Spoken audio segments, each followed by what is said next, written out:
ये कहानी उस समय की है जब पांडवों के सभी पुत्र भीम, अर्जुन, नकुल, सहदेव और युधिष्ठिर परशुराम शिष्य आचार्य द्रोण के आश्रम में शिक्षा ग्रहण कर रहे थे। उस समय इस संसार में ऊंच नीच और जाति धर्म का बहुत बड़ा प्रचार प्रसार था। उस समय जंगलों में कुछ लोग रहा करते थे जिन्हें भील के नाम से जाना जाता था। उन भीलों का भी कुछ राजा अपने हित के लिए शिकार बना लेते थे। इससे वो बहुत डरते थे। उन भीलों के सरदार का एक पुत्र था जिसका नाम था एकलव्य।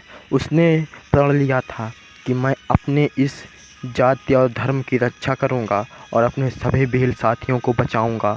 और वह एक ऐसे आचार्य की खोज में निकल पड़ा जिससे वह धनुर्विद्या सीख सके। एकलव्य आचार्य द्रोण के आश्रम के निकट आ गया।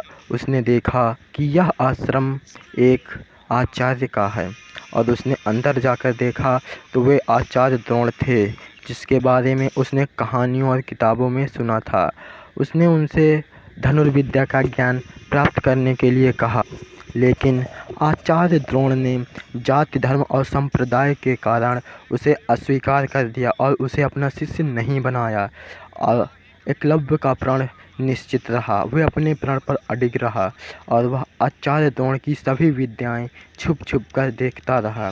उसके बाद वह जंगलों में अभ्यास करने लगा और वह आचार्य द्रोण की प्रतिमा बनाकर उन्हें ही अपने मन से गुरु मान लिया।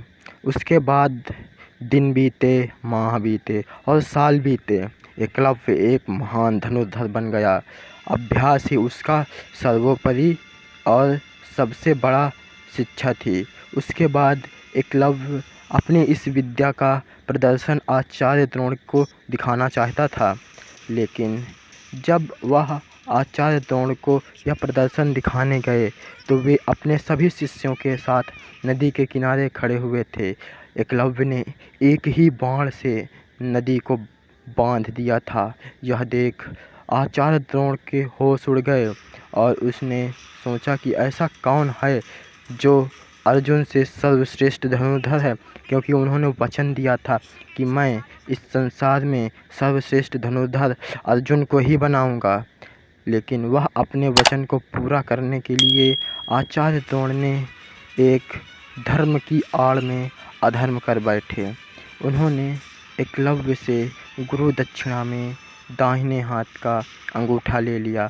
वे जान चुके थे कि एकलव्य अर्जुन से कहीं योग्य और सर्वश्रेष्ठ धनुर्धर है और वे अर्जुन को सर्वश्रेष्ठ बनाने के लिए एकलव्य के दाहिने हाथ का अंगूठा कटवा लिया और अर्जुन को सर्वश्रेष्ठ धनुर्धर बना दिया। लेकिन यह संसार आज भी अर्जुन को ही सर्वश्रेष्ठ धनुर्धर मानता है।